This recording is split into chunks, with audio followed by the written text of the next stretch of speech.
Wait, is that the new shirt? Oh yeah.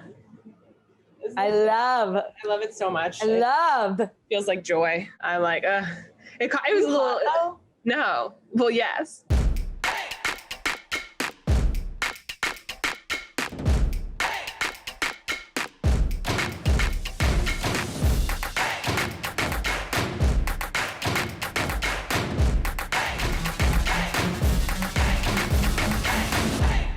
Welcome back, marketing nerds of the world. It's time for an episode of HAMYAW, and today we're celebrating y'all. We hit a really fantastic milestone recently. While it is a humble milestone in the broader YouTube community, it is something we are so proud of. That's right. Thanks to you all, we were able to reach at last the storied milestone of 1,000 subscribers. So first of all, we wanted to send a little love to you all today. Thank you so much. This show simply would not exist without you. And we wanted to spend a little bit of time talking about the last year because it was definitely a year of trials and tribulations for everyone. And the show was something we managed to keep alive along the journey. So we're going to share a little bit of that with you today, send some gratitude and love your way. But before we get into that, Margot, what do you have to say to our 1,000 plus subscribers?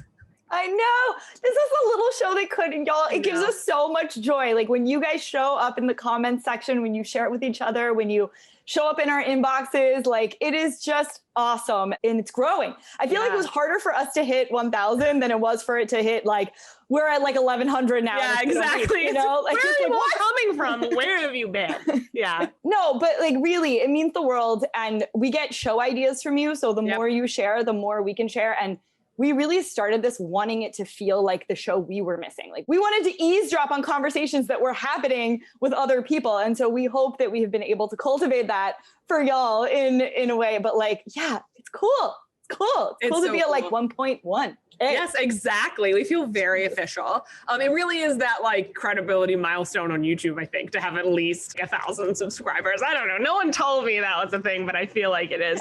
On Instagram, it's like it takes forever to get to 3,000 followers. And then the big milestone after that is 10,000, apparently, for reasons I don't fully understand. But what can you do?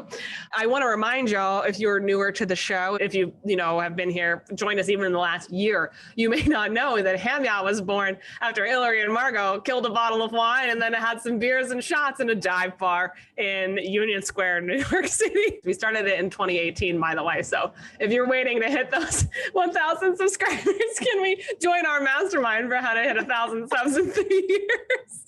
And I think also we want to spend a little time because, of course, COVID, I don't know if you've heard about it, but it did take over most of 2020 for most of us. What's interesting about this show is, it's not necessarily a revenue driver for either of us. It's definitely a credibility builder. But it was interesting to figure out when things were when things kind of had to be essentialized in like the spring and summer of 2020, when Margot, you didn't have childcare and the bottom was kind of falling out of the industry and everyone was just trying to make sure they were safe and ends were being met.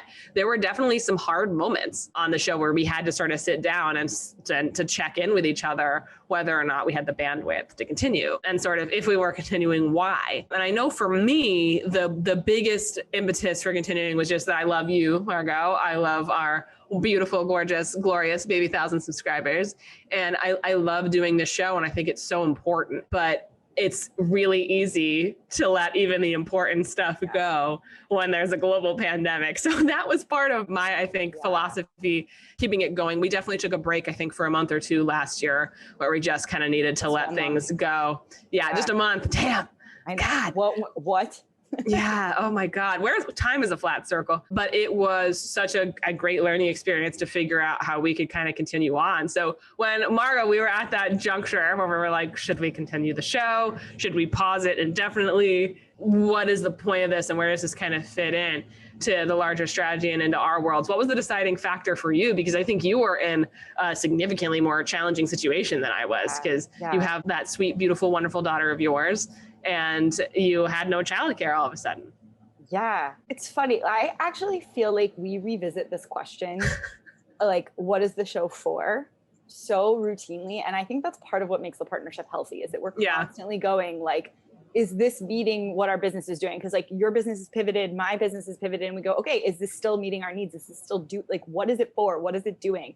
for me, I feel like I had those questions as I was shifting directions, and then COVID hit, and I actually became more clear that I needed the show as much as like y'all like to watch it. I needed a touchstone of being like a human being who had thoughts, and like it was a touchstone back to the industry and feeling like an adult who knows business. I'm not even kidding. There's so many moments where I was like, what are words? What is time? Like, and I'm like trying to pretend that there's not a sleeping baby right next to me. And like, you know, it was nice to have that touchstone back to reality. And also it allowed us to connect deeper, I think, with what we were going through and what y'all were going through, and get to know you guys a little bit better and who you were and who stayed. And I think I was most blown away at like people just kept watching. Even if we couldn't get promotion out that week. The amount of plans we had for 2020 that died in terms of growing this little engine that could. We had SEO plans, we had ad plans, we had programs, we had live ham jams. We had so many things, and we still, it's been a year and we still keep being like, okay, let's schedule that strategy call. And like, we have not scheduled it yet. Not yet. Yeah. It's in a lot of text messages, but like, I think it just goes to show that, I mean, you hear people talk about the long game and like being the tortoise and the hare. And I think learning what actually matters. And for us, it was that substance of, are we hitting the root of what y'all want to hear about? Are we being authentic and true to like what kind of conversations we'd like to be having and what kind of things we want to share? But also it helped us turn pro. Like for me, for sure, I feel like I'm better on podcasts. I'm better live. I'm better off the cuff. And thank you so much to everyone who was watching when we weren't and has endured it and hopefully sees the difference. And if not, awesome too. But you learn to show up. You learn to turn pro. You learn how to turn it on, but also when you can't, like having that grace for yourself and what that even looks like. And God, the power of a partnership. Like Hillary has been a gift. I'm talking as if you're not here. We've talked about this before about how partnerships are really hard to have, right? And you and I have worked through communication kinks, but we also have really respected the other person's hustle and never commingled interests in a way that were competitive or catty or where you drop the ball. And I know we both will feel like we drop the ball, but we overcompensate in other ways or over communicate where it's really helpful. And so I don't think Hillary has ever shamed me. She's never been passive aggressive. She's never been catty. Likewise. We just make decisions. Hey, this editing didn't get done. Can you do it tomorrow? I can't do it tomorrow. Can I do it this day? What do you think about pushing it 2 weeks? What do you think about skipping this schedule? What do you think about, we have opt-in and we have open communication, and we don't get offended when something doesn't work. And if something is weird, you have said to me before, like, Margot, like, I feel like I'm doing the heavy lifting on this. And I've been like, oh shit, and like, we have had to have those like rumbles, but did it. And I feel like we're better for it. And the part I love the most though, I will say, is getting on here and like feeding off each other's energy. So like, I love when you have a low day and I can like bring it back. And I love when I have a low day and you carry. And then like, I don't think the viewing experience is any different, but it's so strange. Like, it is so strange. Like, we have filmed episodes where I have been like crying to Margot and like needing to redo my like fucking concealer and mascara and eyeshadow. That's also, it's like illuminating as to the power of showbiz, baby. Like the camera magic, it really is true. Like, it's the balancing out of each other on both sides. And I'm so sorry to have cut you off, but I did want to add one thing, that we believe each other. That is in partnership. Like, you have to trust each other. Yes. And then you also have to believe each other, because I think that that's one of the best things is when we have these moments where it's like, hey, I'm so sorry. Such a crazy week. Didn't catch editing. The graphic isn't done. Like the ABC, like I didn't get a chance to look at this. Oh no. And then it's like, hey, I'm so sorry. I'm not going to have time. Are you going to have time? No. Okay, let's push it. And neither of us is like, well, you said last time. The relationship is always, our friendship has always been symbiotic. That to me is the biggest thing, where it's not like, I can't do this today. Oh, why not? It's just like, okay, cool. What's next? We've talked about this previously. We did like a 1 year of HAMYAW in like 2019, I think, or something, end of 2019. Yeah. And we talked about how we can grab the ball for each other. Yeah. I could click wherever to find that one. Not our most popular episode, but a fun one. I remember we were talking about like when one of us drops the ball, the other can grab it and run. Yeah. In the past year, both of us fucking dropped the ball. And just letting that be okay. Yes. And being patient with each other and understanding limitations, because there really wasn't anything that we could do in a lot of these scenarios. And so we were like, well, if we want to keep the show alive, we have to be able to roll with it. And I think there's a lot of guilt too, where it's like, well, if we don't launch this week, are people going to be mad? no one fucking notices. Like a part of me is like, why didn't anyone ask? But thank you that's a credit to, I think, our community and our subscribers that y'all let us be humans. And we hope we kind of give you a space to be the same. I really like this frame of belief that you just used, because I would not have used that language, but it's true. Like I come and I feel this from you from a posture of support. So when you say like, I'm swamped, I don't immediately go, oh, fuck her for dropping the ball. Like I go, oh my God, she's swamped. Like, how can I help her? Everything is malleable. And I think just knowing that everything is malleable, and this, since it's not a giant revenue driver yet, it is really easy to say that. But we also take our deadline seriously, which I think is important. It's like malleable within a framework. Yeah. Balls are dropped occasionally, but It's so true. But I want to piggyback off of what Hillary said to say thank you to y'all, because I think that it's really easy to get pulled into, well, somebody said like, oh, where was I? Where someone was like, you're a YouTube channel host. I was like, no, I am not that. This is not highly produced. It is not scripted. It is not what I would consider, like we haven't hacked YouTube. And y'all, we've been extraordinarily lazy on that front. So bad. So bad. We're trying to get our SEO shit together for like a year. Anyway, continue. I don't know. I'm so proud of us for still being on this journey and not trying to hack the system. And when we do turn, the flywheel on, we'll have actually built, because the people of y'all who subscribe are like, you really watched and you really want to be here and you weren't persuaded to be here. And so that is awesome. It just feels really cool. It really does. And it's such a treat. I love writing my HAMYAW emails, and I love doing promo. I love sharing about it. I love talking about the experience of filming it. I love talking about episodes. I love when my clients watch it and like members in my communities. It's so much fun to have. And it was such I think also in the last year, like a creative outlet where we were able to just like talk business things and have cool conversations with people and like share what was on our mind and what we're going through. It's really such a gift.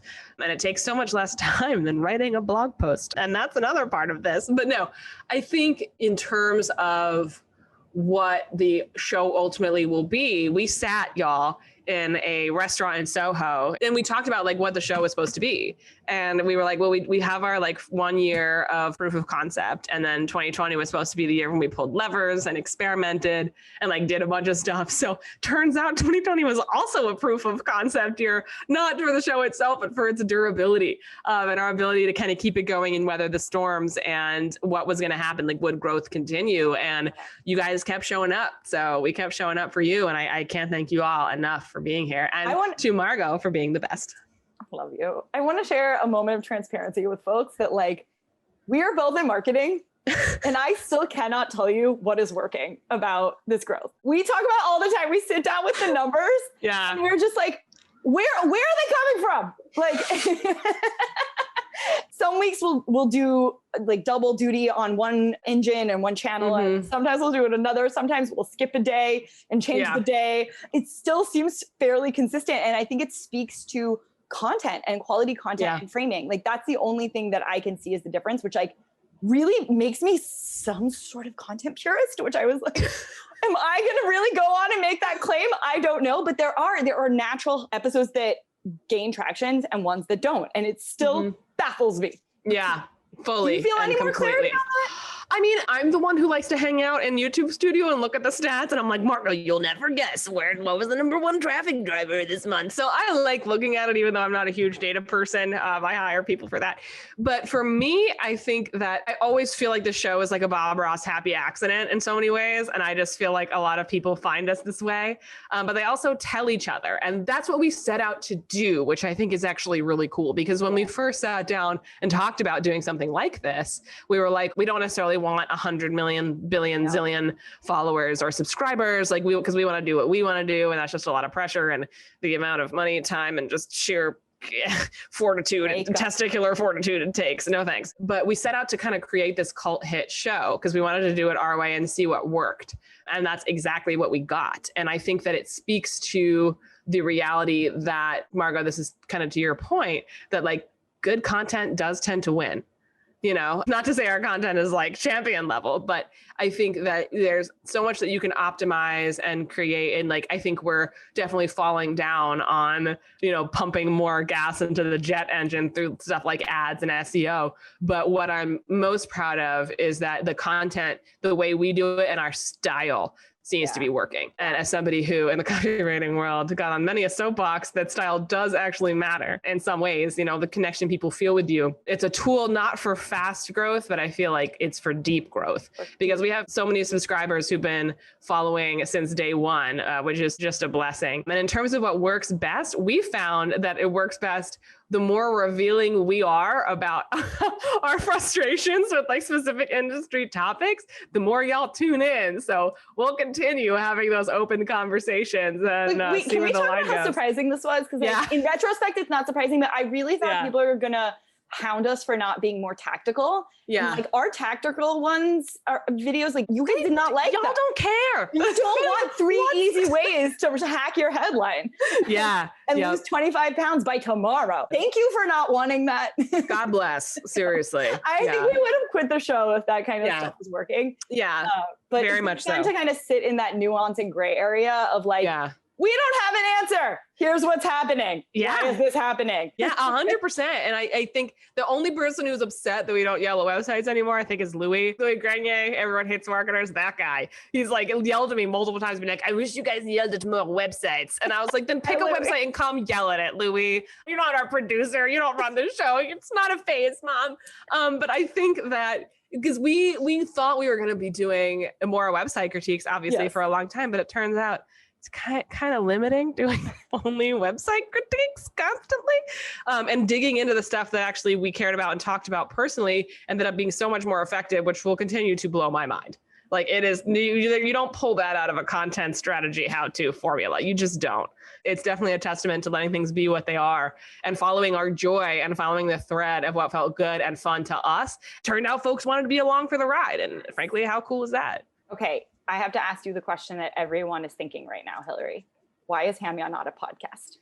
I don't know, Margot. Why is HAMYAW not a podcast? Well, now we can say because of COVID. Yeah, because of COVID. We tried. I had the Transistor FM membership, y'all. Like we were trying to put the podcast together. Turns out it was too much of a hassle. So just deal with YouTube. Well, no, Margot was super busy and it kind of fell to me. And then things started to pick up in like my business or whatever. And I was like, this is too much. You know, like just put it on YouTube and put it in your butt pocket and like pretend it's a podcast. I love you guys asking this. I love you guys asking this. And one day when we have time, someday we'll hire someone to do this. When you buy our programs that we will eventually launch, including our swag bags, which will be coming, we will hire someone to put this and translate it to podcast, and it will be great. And everyone will complain that the editing is not for podcasts, and they'll be like, I know, I'm so sorry. And it'll be the greatest problem we've ever had. One audience at a time. Amen. One audience at a time is absolutely correct. That's audience monogamy. Yeah. So you're stuck with us on YouTube for now, children. I hope that's okay. I love it. We are so grateful for you guys. Thank you so much for helping us hit the 1K mark. What's our next milestone? Because you said with YouTube, it goes 3,000 to 10. Oh, no, that was Instagram. Sorry, with Instagram. So what's our next one? 2,000 subscribers? Let's just call it 2,000. Should we, how about every 100? We just have a party.